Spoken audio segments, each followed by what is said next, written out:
Hi, welcome to another edition of the Alan Rosenberg Show. And today I'm going to do something a little different because I'm coming out. That's right, baby, I'm coming out. I am a fan of Olivia Newton John. Now, people who know me may find that kind of surprising because I am one of the ultimate classic rock guys. My favorite bands is the Rolling Stones and the Who and Led Zeppelin and the Beatles and Bob Dylan, and I love Southern rock and prog rock, and I have between 5,000 and 6,000 records and CDs. But that's right, folks. I really love Olivia Newton John. So, how'd this happen? Well, back in 1982, when I was 19 years old, and I had HBO, living home, and HBO played a concert of Olivia Newton John from somewhere in Utah, like a 15,000 seater. And I was like, what the hell, I'll watch it. Thinking she's like a joke, just a pretty face, right? Because it was after Grease, and everybody loved Grease, and I love Grease. Well, I watched this concert, and I was blown away. And then I wound up taping it on VHS, and then eventually I got it on Laserdisc. So this is Olivia in concert. This is that HBO concert. And this was one of the greatest concerts I've ever seen in my life, at least on TV. Listen, I have hundreds and hundreds of videos by the Stones and the Who and Zeppelin and bootlegs and legitimate concerts. And I'm telling you, I've watched this concert as much as any of the other ones. This concert is incredible. So you could probably go on YouTube and look up Olivia Newton-John Live 1982, the physical tour from HBO, and maybe it's on there. But I was blown away. She had a killer band. I mean, you're talking quality band like Tom Scott and guys like who were up there with like Steely Dan level of playing. And I was like, oh my God, this is great. She opened up. They had like an opening set of her history and went into really cool cuts and physical. Let's Get Physical was a big hit, which I was not a fan of it really at that time. So I was blown away. And then after that, over time, I started getting into Olivia. So if you know her story, she really was like she was born in England, actually, went to Australia, went to California, and made it as a country singer. Really, it was difficult because country music in America is a tight-knit community, and they were like, there's no way this pretty face from Australia or England is going to make it as a country star. But because of I Honestly Love You and what she did, she made it because she's so talented. So this is like one of her early albums. If You Love Me, Let Me Know. An early vinyl record. And this is really her country. Now, yeah, I'm heterosexual. And looking at Olivia and the way she is and her looks, yeah, that helped for sure. But when I started listening to her and the quality of her voice and learning more about her, man, she's more than just a pretty face. And then when I started getting into more and more of her pop stuff, which I like Have You Never Been Mellow? Now I gotta tell you, look at that cover, right? Yeah, I mean, is that like the world's sweetheart? But what a voice! Listen to Have You Never Been Mellow? I mean, she sings it. The verses are she sings in a really low register, which is like so sensual and sexy, but it's below her natural register, you can tell. Then she goes to like the pre-chorus, which is more like her regular register, and then when she kicks into the chorus, she's singing at this really high level where it reminds me almost she hits these notes like the old Memorex commercial from the 70s where it breaks a glass because only dogs could hear it. I mean, she's an incredible singer. I mean, and oh my God, she's so talented. And I love that song, Have You Never Been Mellow, one of my all-time favorites. But, like this album's got Please, Mr. Please. All right, so you think I'm kidding? Please, Mr. Please, don't play B-17. It was our song, it was his song, but it's over. I'm not kidding. I love telling you, I love Olivia Newton-John. Her pop stuff is great. This is a really good record. But if you really want to get into Olivia Newton-John, really the best thing, here's another one. Here's her Come On Over album. Yeah, I mean, I guess her cover, she's not ashamed to trade on her looks. But shit, this is great music.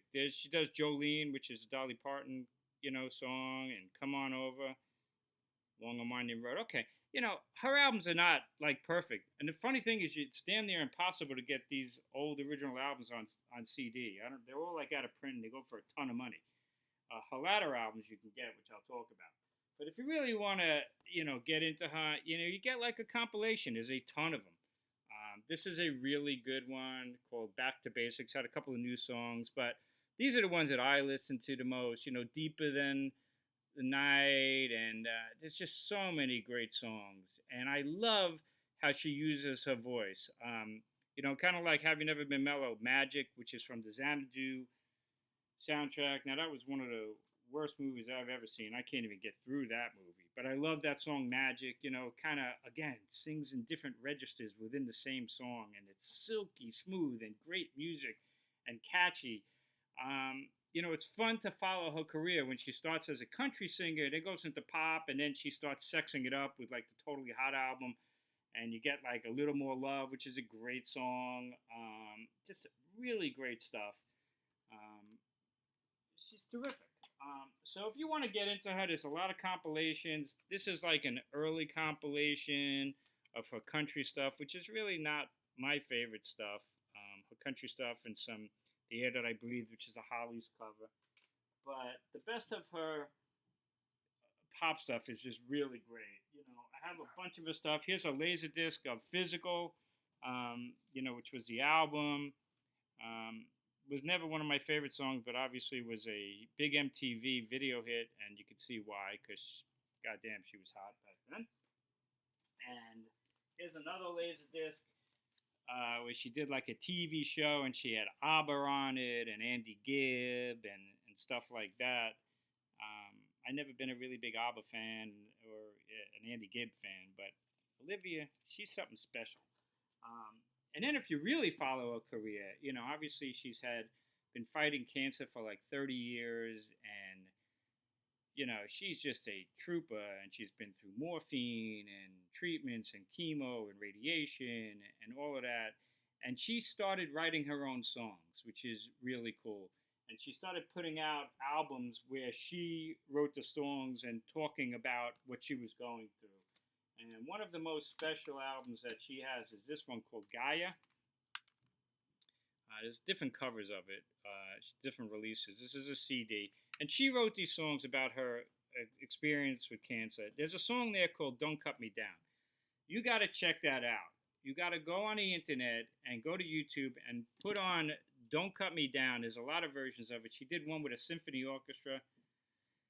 I actually thought it was written about her struggle with cancer, because she goes, "Don't cut me down, I am innocent," as if she's talking to God.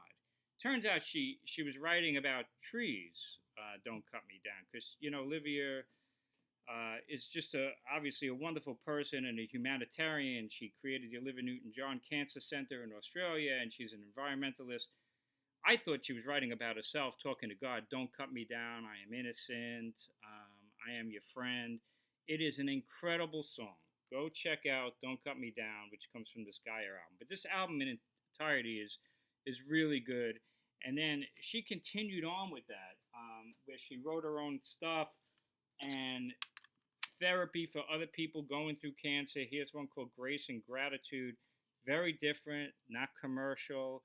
And she writes her own songs, and it has these instrumental, new agey kind of things in between. Very relaxing and pretty. Here's one she did later on called Back with a Heart.